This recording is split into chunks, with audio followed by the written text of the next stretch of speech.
तो स्वामी जी महाराज कहते हैं, बाधा है हमारी विमुखता। जैसे गंगा जी बह रही है सबके कल्याण के लिए, चाहे कोई भी गंगा जी में स्नान करे, सबके लिए वे समान है, पर कोई उनके पास जाए ही नहीं तो वो क्या करे। भगवान से भी अधिक भगवत भगत हमारा कल्याण चाहते हैं। अगला क्वेश्चन किया गया स्वामी जी महाराज से कि अधिक धनी, अधिक बलवान और अधिक पंडित और अधिक रोगी का कल्याण जल्दी नहीं होता, इसका क्या तात्पर्य है। तो स्वामी जी महाराज कहते हैं कि इसका तात्पर्य कल्याण का निषेध करने में नहीं है, प्रत्युत कल्याण में कठिनता बताने में है। कारण कि अधिक धनवान, बलवान और विद्वान में अभिमान ज़्यादा होता है। अभिमान कल्याण में बाधक होता है। संस्कृत मूल सूल प्रदनाना सकल शोकदायक अभिमान। रोगी में शरीर का अधिक ध्यान और चिंता रहती है। ये मानस के उत्तरकांड में तुलसीदास जी का दोहा है। आगे किसी साधक का प्रश्न है, उसके उत्तर में भाव दिया है। भगवत में आया है कि भगवान नर और नारायण दुनिया के कल्याण के लिए हिमालय में तप कर रहे हैं, तो वह कल्याण क्या है। तो स्वामी जी बताते हैं, नर नारायण बद्री नारायण में लोगों के उद्धार के लिए तप कर रहे हैं। संसार में जितना भी सद्भावों का प्रचार है, सद्गुण सदाचार है, मर्यादा है, यह उनकी ही कल्याण की भावना का परिणाम है। परंतु युग धर्म के कारण वैसा परिणाम देखने में नहीं आता। जैसे अभी कोई हमें लूटने आए, मारने आ जाए तो हम क्या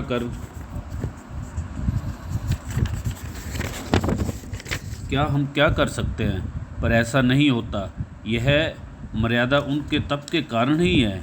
अभी जैसे हम बैठे हैं, विचार करते हैं तो हृदय में अपने आप अच्छी बातें पैदा होती है। यह उनके तपोबल का प्रभाव है।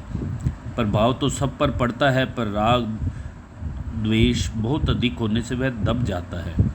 अभी हिमालय में तपस्या कर रहे नर नारायण की कृपा से बचाव हो रहा है, नहीं तो गर्भपात आदि पापों के अनुसार भयंकर प्रलय होनी चाहिए थी।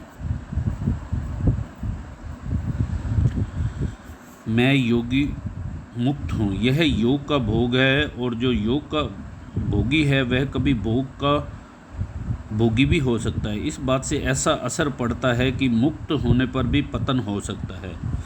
तो इस पर स्वामी राम सुखदास जी महाराज जी बताते हैं, उनका अपना अनुभव सिद्ध भाव है। मुक्त अभिमानी का तो पतन हो सकता है, पर मुक्त का पतन नहीं हो सकता। उसमें मुक्ति का अभिमान होता है और मान लेता है कि मैं मुक्त हूँ। अतः जहाँ मुक्त के पतन की बात आई हो, वहाँ मुक्त अभिमानी का पतन समझना चाहिए। आपने कहा कि व्यक्तिगत कल्याण चाहने से देह अभिमान पुण्य पुष्ट होता है, पर साधक के व्यक्तिगत कल्याण को लेकर ही साधन में लगता है।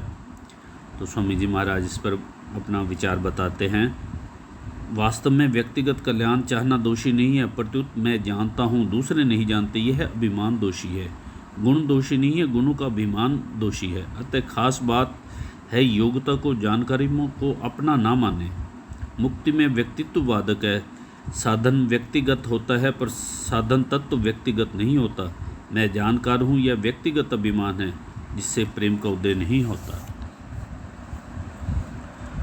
स्वामी जी आपने बताया कि कुछ नहीं चाहना साधक का स्वरूप है, तो यह चाहना किस पर टिकी है।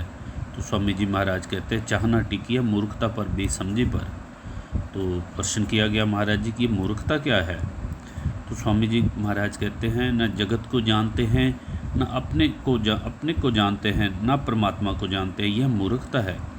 अपने को जाने तो तत्व ज्ञान हो जाए, जगत को जाने तो जगत से संबंध विच्छेद हो जाएगा, और परमात्मा को जाने तो उनको प्राप्ति हो जाएगी। सब कुछ समझते हुए भी कामना आ ही जाती है, इसका क्या करें। पहले का स्वभाव पड़ा होने से कामना आ जाती है। कामना आ जाए तो आ जाए, पर उसको पकड़े नहीं, अर्थात उसकी तरफ से बेपरवाह रहे। जैसे यात्रा आदि में सुविधा मिले, यह देखने में कोई दोष नहीं, परंतु सुविधा ना मिले तो परवाह ना करे। मिल जाए तो ठीक, ना मिले तो ठीक। एक साधक का भाव है, क्वेश्चन है, सत्संग में सुना है कि एक गिलास पानी भी निष्काम भाव से पिला दो तो कल्याण हो जाए, फिर अन्य साधन करने की क्या आवश्यकता है। तो इस पर स्वामी जी महाराज कहते हैं, कल्याण क्रिया से नहीं होता, निष्काम भाव से होता है।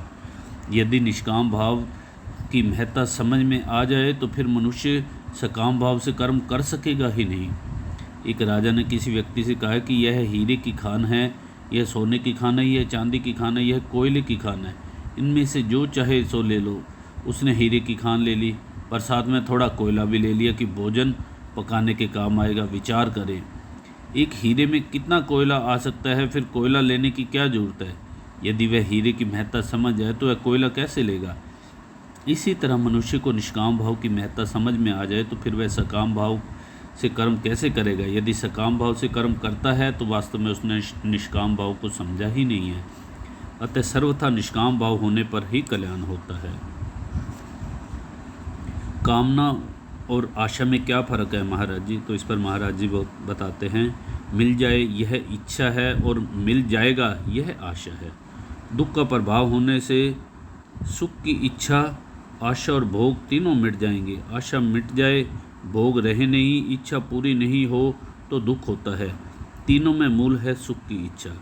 जिसकी इच्छा नहीं होती उसके अभाव का दुख नहीं होता। इच्छा से ही अभाव होता है और अभाव से ही दुख होता है। आगे क्वेश्चन किया गया महाराज जी से, कामना के त्याग पर जोर लगाएं अथवा कामना की सत्ता दृढ़ होगी। कामना के त्याग पर जोर लगाएंगे तो कामना की सत्ता दृढ़ होगी महाराज जी। इस पर महाराज जी कहते हैं, इसीलिए कामना के त्याग पर जोर ना लगाकर उसकी अपेक्षा करें। अपेक्षा ऐसे करें कि वस्तु ना मिले तो नहीं सही, मिल जाए तो ठीक है, ना मिले तो ठीक है, अपेक्षा करें। आप कहते हैं, महाराज जी से प्रश्न किया गया कि आप कहते हैं कि ना संसार से कुछ चाहें न भगवान से कुछ चाहें, पर अर्थार्थी आर्त आदि भगत भगवान से चाहना के कारण ही तो हुए हैं। तो स्वामी जी कहते हैं, अर्थार्थी आर्त और आदि भक्तों में चाह लेने की इच्छा मुख्य नहीं है, प्रत्युत भगवान का संबंध मैं भगवान का हूँ यह मुख्य है।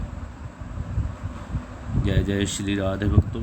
आज का ये गूढ़ मार्मिक विषय मुक्ति कल्याण, ये इस विषय पर स्वामी जी महाराज के हमने कुछ विचारों को समझा। ये बहुत ही गूढ़ तात्विक विषय हैं, इन पर बार बार श्रवण और मनन करें और समय निकाल कर गीता प्रेस से प्रकाशित स्वामी जी महाराज की पुस्तकों का अध्ययन करें, जिससे यह सहज समझ में आ सके, क्योंकि ये बहुत ही गूढ़ बातें हैं आध्यात्मिक की। और ये आज का भाव को यहीं विराम देते हैं और आप सब भक्तों से निवेदन है कि चैनल को सब्सक्राइब, लाइक करें और शेयर करें, जिससे ज़्यादा से ज़्यादा लोग इस हरि चर्चा, हरि सत्संग का अनुभव से दिव्य महापुरुषों की वाणी का लाभ ले सकें। जय जय श्री राधे श्याम।